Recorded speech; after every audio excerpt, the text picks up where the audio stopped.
Rob, welcome to the Fitness and Lifestyle Podcast, brother. What's up, bro? Thanks for having me on. Long time no see. I know, yeah. It Roughly, doesn't even seem like it though. I know. Roughly this time last year, we had a night to remember, or a night that we can't remember. But it was a big night. But that, mate, it feels like it has gone pretty quick, doesn't it? Yeah, it's been a really fast year, and it's funny you say that as well, because it's like, who'd have known we'd be doing a fitness I know. podcast after that night? Get you a man that can do both. Yeah. We should have did the podcast that night and see what we come up with. She's talking pure shite for 2 hours. Bro, thanks for joining us anyway, man. There's so many people in my audience that have wanted to get you on, and obviously I mentioned it to you last year that I'd love to get you on. So it's good to be able to have a chat and share a bit of your kind of journey in the fitness industry, and just also a bit of banter with my audience. Yeah. So, mate, to get things started, I wanted you to kind of give the listeners a bit of an idea about your YouTube journey. So you've obviously got just under, I believe it's just under 500K subs on YouTube, which is huge. Yeah. And most people that are kind of following you on social media probably came from following you or subscribing to your YouTube channel, or vice versa. So yeah, tell us a bit about your journey with YouTube and when it started and kind of how you found that whole journey of building up such a big subscriber base. For sure. So like what you were saying, I'm on, every social media platform, but YouTube is the one that means the most to me, and it's what I'm most proud of.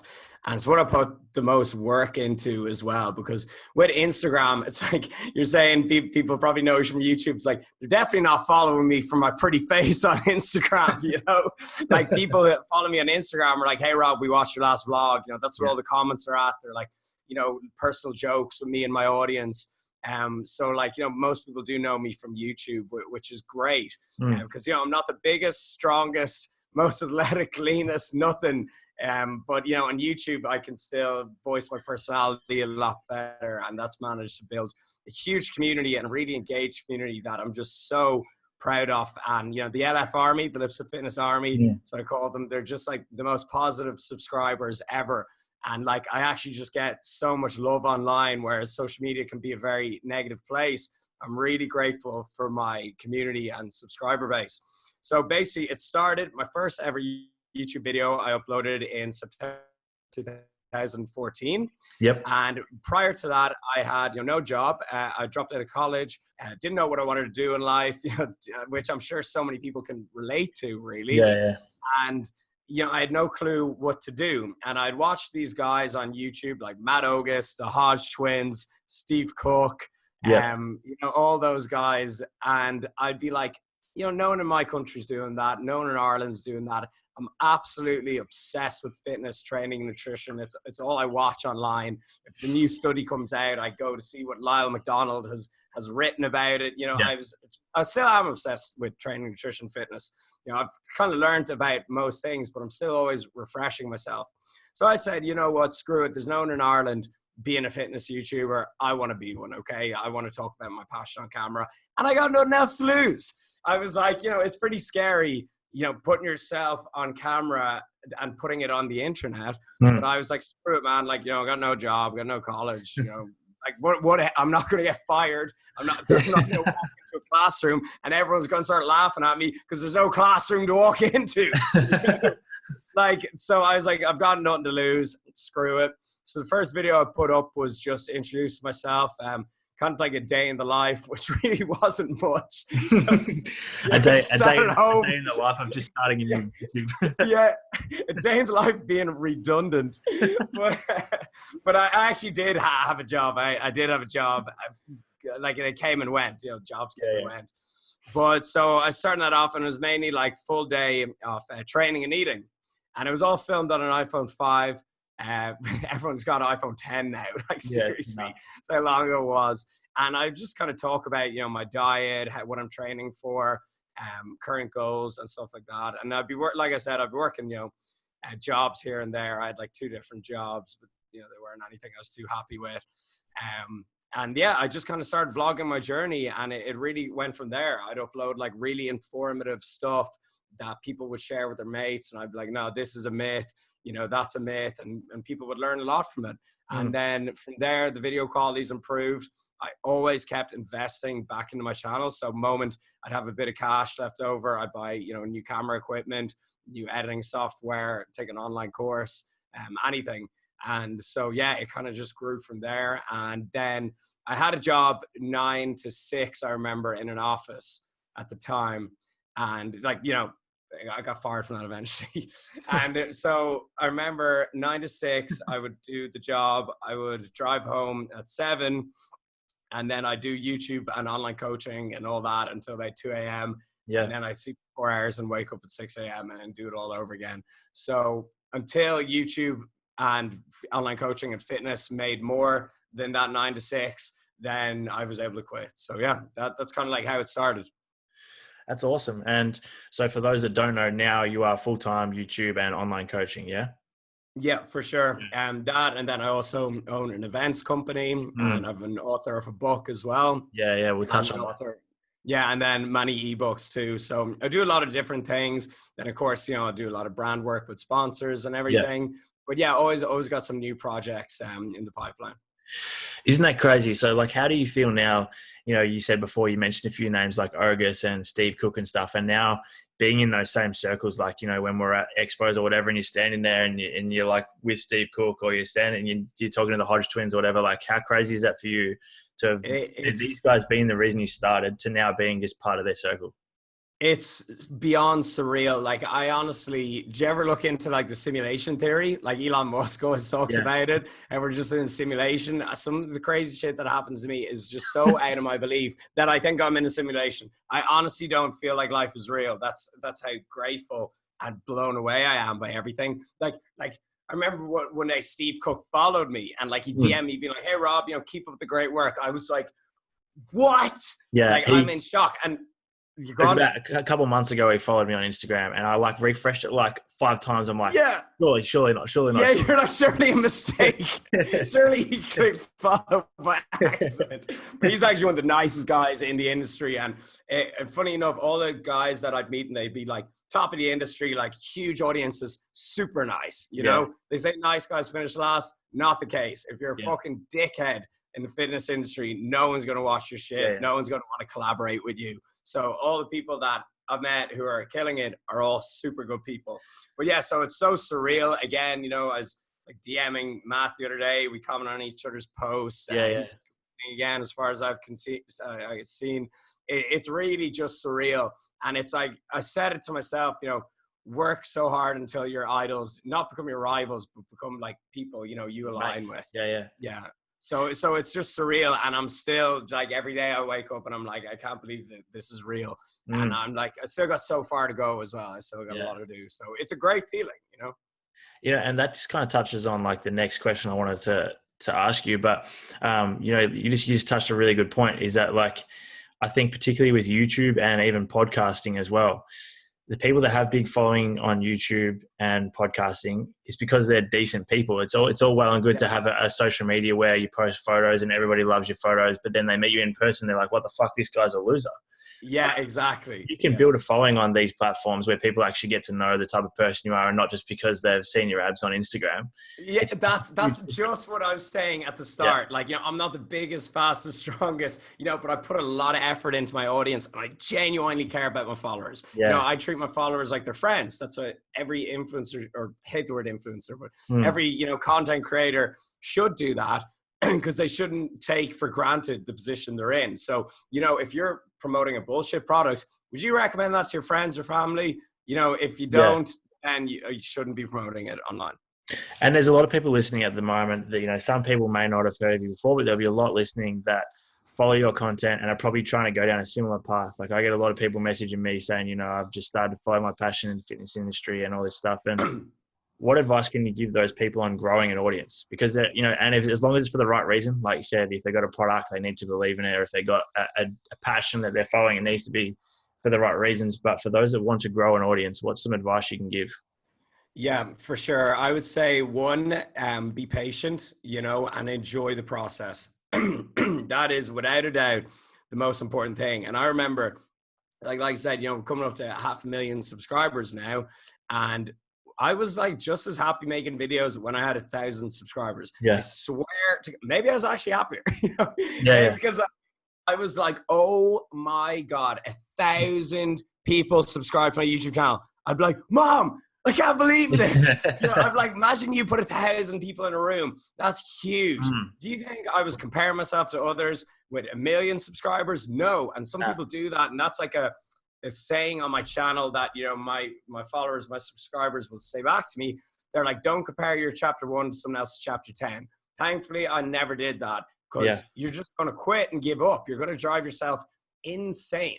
When I walk by a mansion in London or a Ferrari drives down the street, do I compare myself and say, where's my Ferrari? Where's my mansion? Fuck off. Of course not. You got to work for these things. So don't compare yourself to anyone else in life. And that really goes for your career, starting out on social media or in fitness, be it a personal trainer or online, anything.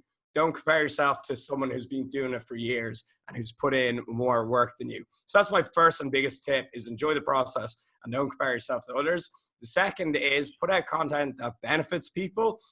So if people are giving you 15 minutes to watch a video, what are they getting back? Like you can't just sit there and clap your hands for 15 minutes, okay? Like there's no transaction, there's no trade-off there. When you go into a shop, what do you call it? Woolies or Woolworths? Woolies. Yeah. We don't have that here. We have like Tesco and Sainsbury's and stuff. So when you go into Woolies, mate, when you go there, you give the cashier fucking 10 bucks and you get back some groceries, okay? If you don't go in and give the cashier 10 bucks and he gives you back nothing, that's not how it works. In business, in anything, if people are giving you attention, you've got to give them something back. Everything is a trade-off and everything should be mutually beneficial. So you need to be providing some sort of content that's beneficial, be it, it could be informative. In the fitness industry, usually that's what people are looking for, but it could also be entertainment, motivation, inspiration. There's even people who just have there's even hot girls that are just unbelievably hot. That's a benefit. People want to see that, models, people hire models to look good, so it can really be anything, but as long as you're providing something in return.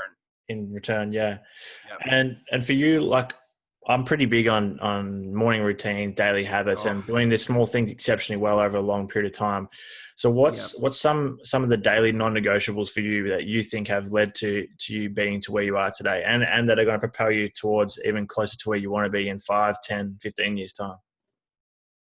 Yeah, for sure. That's got to be, it's kind of like what you mentioned there, is consistency. And so it's like doing your morning routine, as much as possible, or like what I was just saying, consistency in putting out content. That's another huge point. I could probably name 20 points, but they were the first few that came to my mind. But consistency is just a huge thing, be it like going to the gym, getting to sleep on night, getting to sleep at night, reading, doing podcasts like this, networking. Everyone can do something once. Right, that's easy. I can eat a salad once. I can go to the gym once. It's pretty easy, but it's doing that week after week is the hard part, and that's what's going to actually make a difference to your life. So my morning routine, I've done some videos on that, and they actually go off loads. And now this is, the morning routine I strive for. There's days where I roll out of bed, go on my phone, fucking, eat some leftover pizza and, watch Netflix. That's not the morning routine I strive for, but it happens. So, I'm very real. I tell people, how it is. But on a good day, and most days I have to say, is morning routine. I'll wake up at about roughly 7. Sometimes I go through periods of waking up earlier, sometimes later. I actually try not set an alarm unless I'm going to the airport, and I try to wake up naturally. That's actually, it's meant to be a good thing to do, is to wake up on your own time as well, if possible. So usually wake up about 7, and then this is actually a good example. I'll have a light breakfast, usually like a protein-based breakfast. I'll save carbs for later in the day, because if I eat a huge breakfast, fall asleep after Christmas dinner. And then, so like I was saying, this is a good example. I try to do my creative work in the mornings. I try to do my meetings in the morning, write emails. That's creative. You have to, when you're negotiating brand deals and doing client work, you need to be creative. Your mind needs to be switched on. So between 7 to 11, maybe midday, I'll do the creative work. So podcast is ideal. You don't want me in the evening. Okay. I know it's evening your time in Australia, but like in the evening, I like shut off. We'll get to that. So midday, I'll train. I'll go to the gym. Usually I'd say my workouts are about an hour on average. Then afterwards, I'll get something to eat. I usually actually like eating out. Some people, obviously when you're really focusing in your diet, it's better to cook all your own meals, but that's not sustainable for a lot of people. And even me right now, I'm in competition prep and I still try to eat out if I know the calories, because it gives you a mental break. So it actually helps you sustain and adhere to your plan more often. So a good coach will actually be like, hey, you should eat out, like, and socialize and go for a brunch with your friends on the weekend. Don't cut out things you can't go without. Exactly, and just be smart about them. Like, so many restaurants, 2020, so many restaurants, if not nearly all of them, have the macros and calories. Nando's, I smash Nando's. I fucking love Nando's. They have really high protein dishes, everything.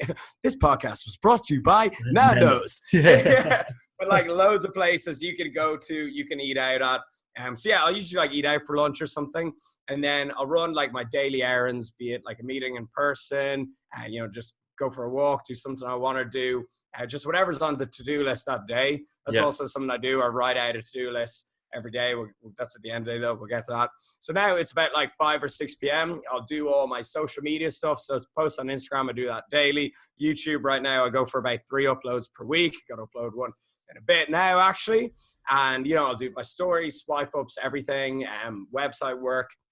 And then I'll try clock off at about 7, maybe 8. And just go on my phone less, or if I'm going on my phone, don't do it for business, and maybe watch some brainless shit.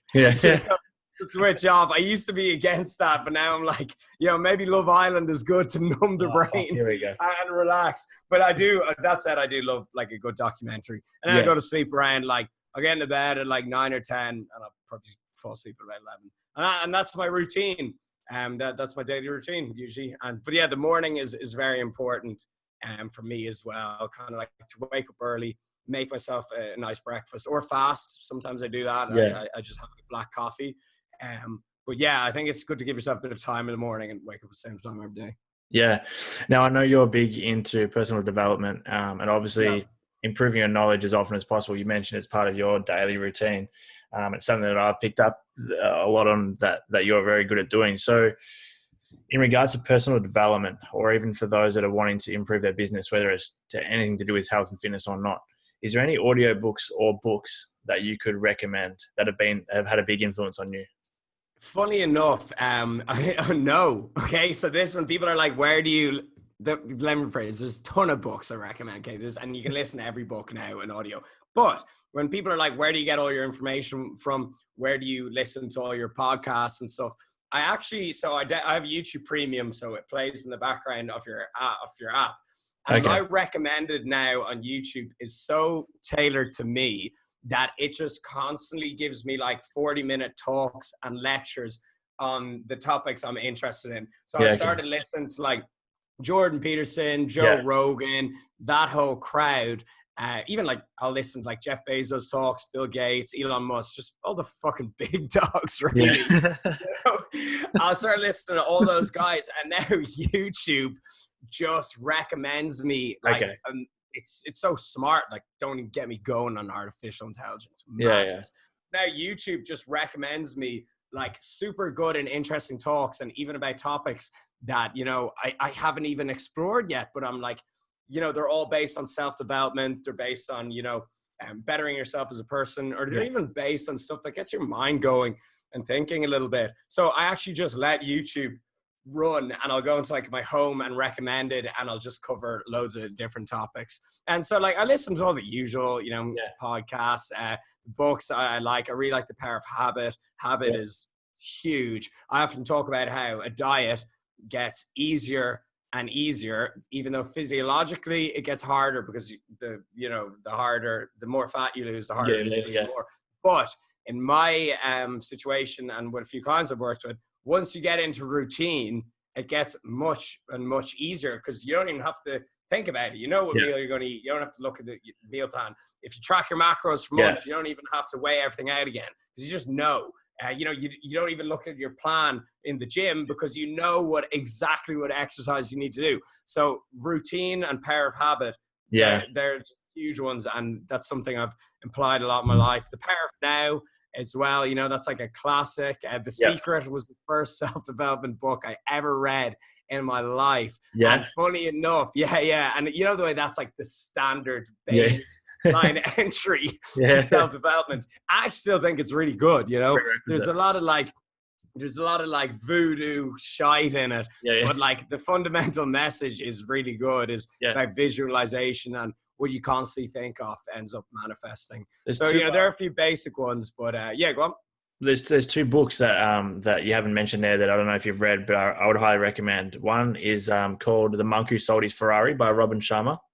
Nice. I like the saying that. I haven't read it. You should definitely check that out. And the other one I've literally just finished tonight is High Performance Habits by Brendan Burchard. I've heard about that one. Yeah, he is unreal. So check those two out. They're kind of right up your alley. Nice. And stay on the theme of, I guess, business and personal development. What are some of the biggest learning curves you've had through business? Probably that the start is going to be the hardest. And I actually think it's a vetting process, okay? You know, like only 1% or something like 98% of businesses fail. That's a statistic. I believe it's 95 or 98, okay? Yeah. I think that's a vetting process because the people that give up in the first year, they don't deserve it.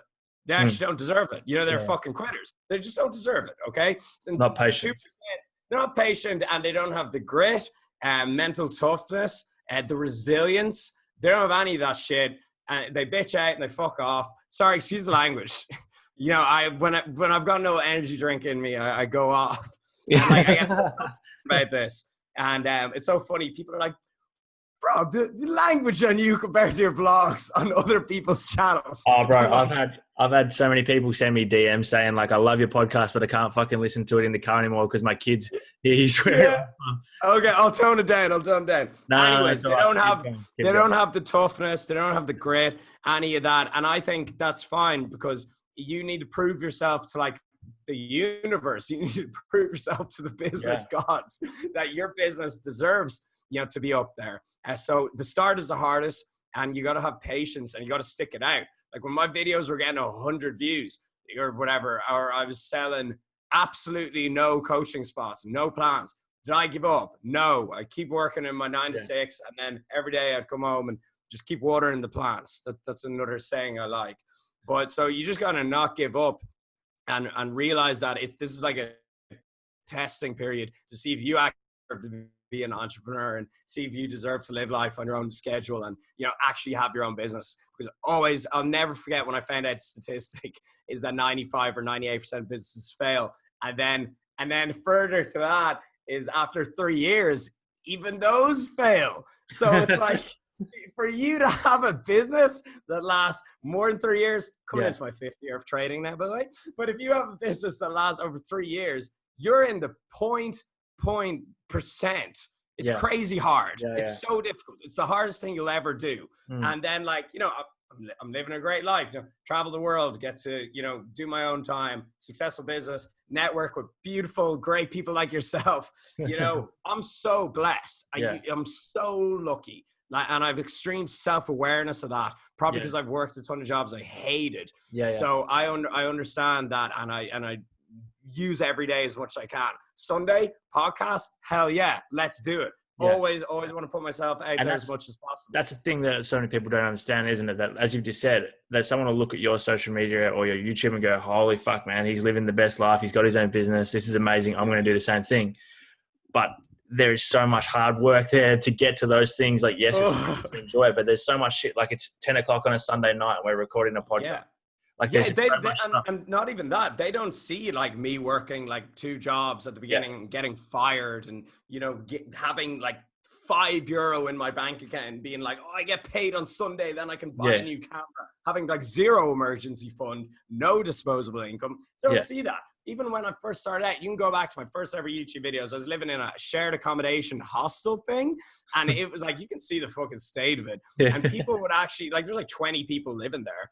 And people would actually, drunk people, they're not Irish people as well. So like maybe they're only staying a week or two. They'd come in, I'd be in my kitchen, they'd be drunk. They'd start a fight on me. I've had my laptop stolen out of my room, my camera stolen out of my room, which is not ideal when you're trying to be a YouTuber. And it's like, people don't see that shit. Yeah. You know, and I'm not saying woe is me. I'm lucky to even, you know, you could be homeless, could always be worse. But, you know, people don't, it's not all trip to the Maldives. Yeah, exactly. Yeah, so that's it. So there you go. You got to put in so much work. And then even going back to, you know, the first question, when did I start YouTube? September 1st, 2014.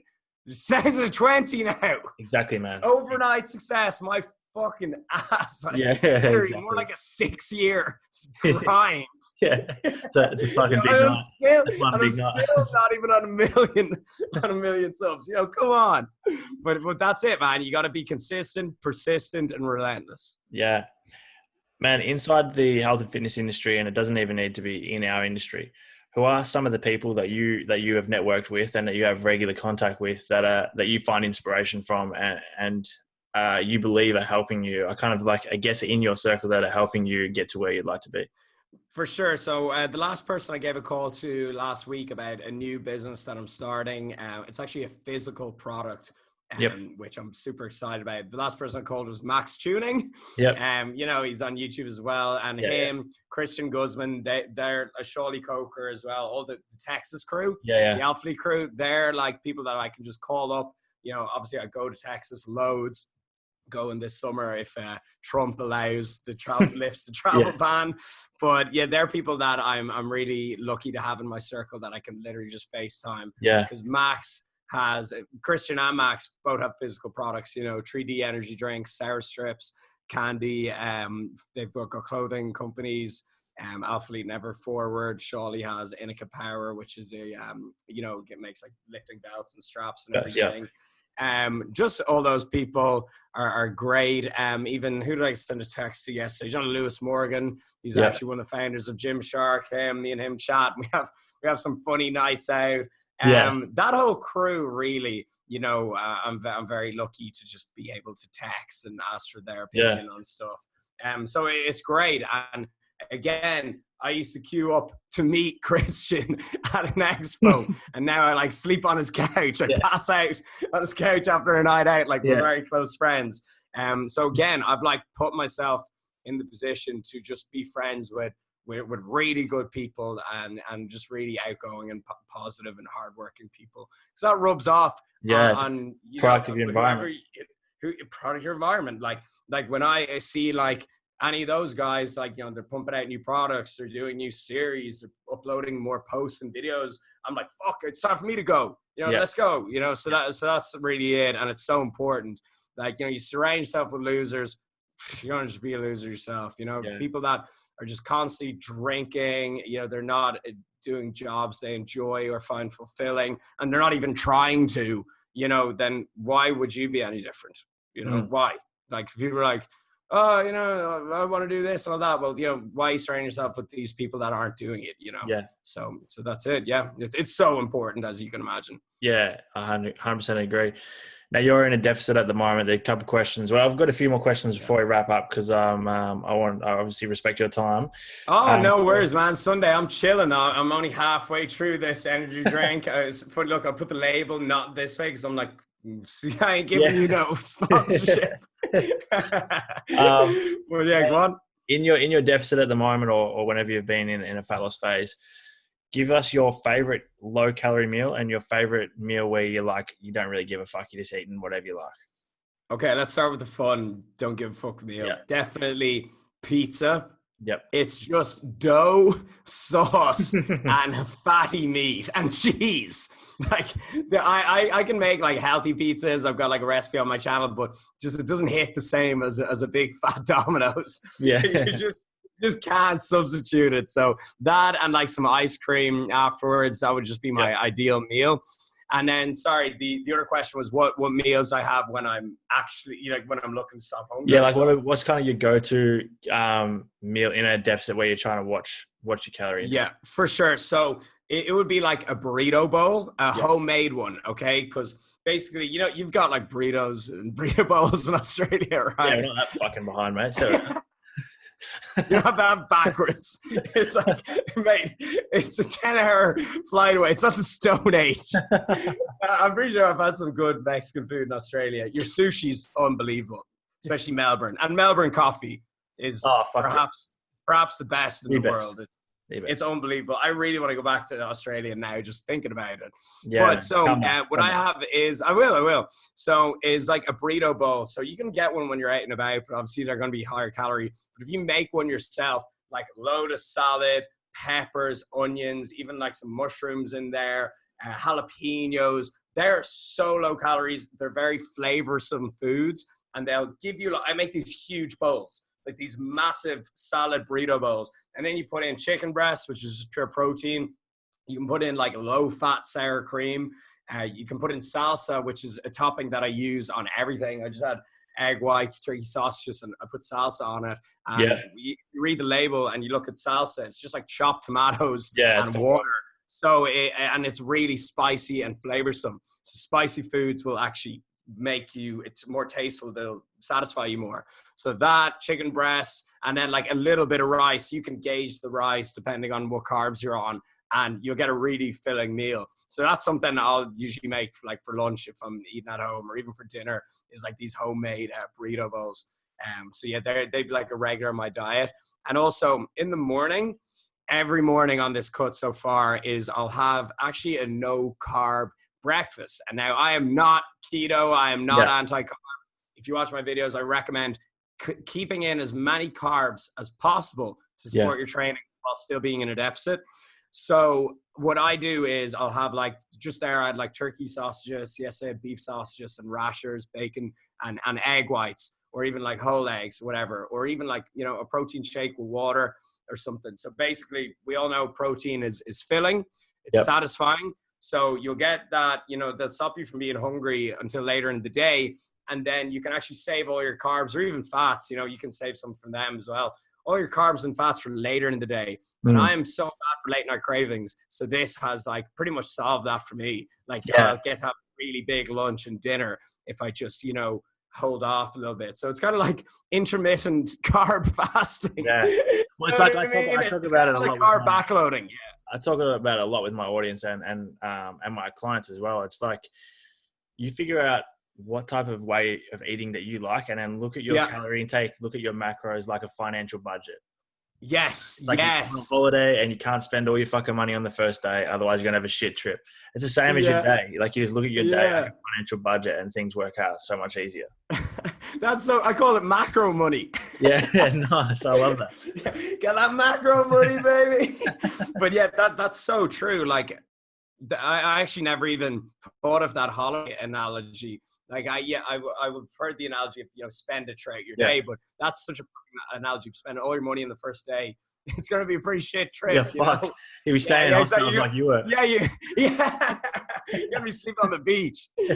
So that's actually a really good way to do it. So it's like, you know, choose your allotment wisely. You know, and even if like you do enjoy having a big breakfast and then not eating all day, that's fine. Yeah. You know, that's fine. It's really just down to the individual. And that's where I think like you get like, I like intermittent fasting if you enjoy it, you know, I'm all for it. But you get these zealots, I don't know how you pronounce it, whatever, and who are like, you have to do keto. Yeah. No, intermittent fasting is the only way. And it's like, it's really like whatever. Like I'm like, if you want to do keto, that's cool. If you want to do it, as long as you're in a negative energy balance and a calorie deficit, it does not matter what fucking way of eating you eat. That's one thing we can all agree on, thankfully. So it's like there's a lot of ways to skin a cat. But so that's they're kind of my two biggest factors when I'm like in my diet. Is I have kind of a low carb breakfast, and I also make high volume foods like readable.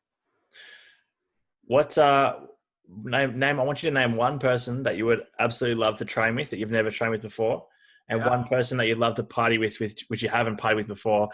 Now I can just tick off one person that I'm extremely jealous of that you've partied with, Conor McGregor. Man, that's the greatest fucking photo of all time. I cannot believe it. It is sick. It is sick. It was. I think that the one you're thinking about was at the pool party after the Floyd fight. Yeah. Because Dublin is the smallest place in the world. You've no idea until you go there. Like everyone knows everyone. So I was like, hey, yo, what's up? Here I am now. So that was legendary. That whole weekend was just mad. But let me see. Okay, if I need to choose someone, right, number one, train with, it's going to have to be The Rock. It would just be a disgrace if I didn't say that. Like, I'm pretty sure he's like man of the year. And now party with, okay. Now, you can take this one how you want it. A lot of people would say, like, Don Bazarian or something like that. I'm going to say Elon Musk, okay? Yeah. Elon Musk is meant to be wild. Well, like, he did smoke a joint on the Joe Rogan podcast. It's probably pretty wild in private. But I've heard, like, he is actually, like, super interesting. Yeah. And I'd love to get into a conversation with him when I'm fucked up. But he's super, super interesting and also meant to be a bit of a wild guy. So, yeah, they're my two, The Rock and Elon Musk. Awesome, man. Now, to wrap things up, I want you to just tell the audience a bit about where they can find all your content and also like what the future holds for Rob Lipsett. Like what's your plan kind of moving forward and what are you kind of working towards at the moment? And keep in mind, guys, that I'll have all of the links to Rob's content and social media links and everything in the show notes below. But yeah, tell us a bit about what you got planned, mate. For sure. So to find me is at Rob Lipsett across the board, Instagram, Twitter, YouTube, youtube.com/Rob Lipsett. Website is roblipsett.com. So nice and consistent with everything. And for what I've got planned is, I don't like talking about something until it's done. Okay. Because a lot of people, most people, I'm going to do this, I'm going to do that. What do? They do nothing. Most people don't do anything, what they say they will. Be it, get in the best shape of their life, start a new business, follow their dreams. Most people don't do it, and that's the sad reality of it. So I like not talking about something until it's done. Like I just, it wrecks my head when I'm going to do those 3 words. I'm going to do. No, you're not.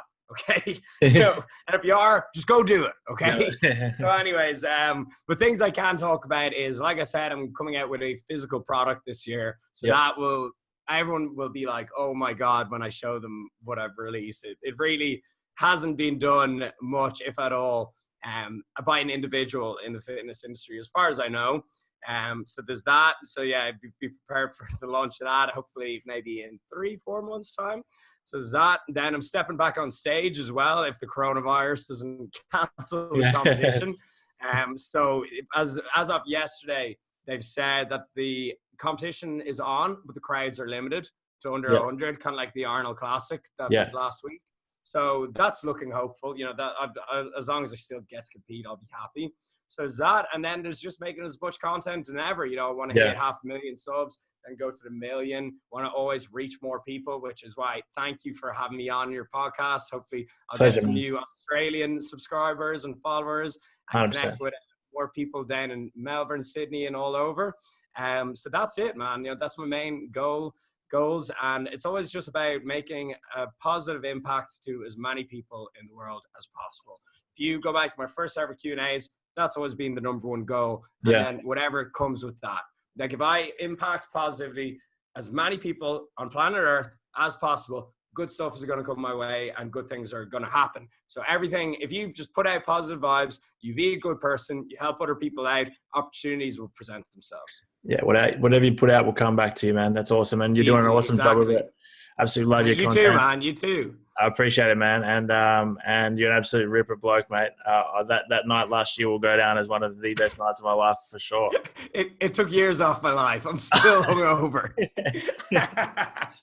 Rod, thanks so much for coming on the Fitness and Lifestyle Podcast, man. And guys, if you've taken some value from today's episode, which I know you will have, please do take a screenshot of today's show on your phone and post it up on your Instagram story for me and tag myself and tag Rob.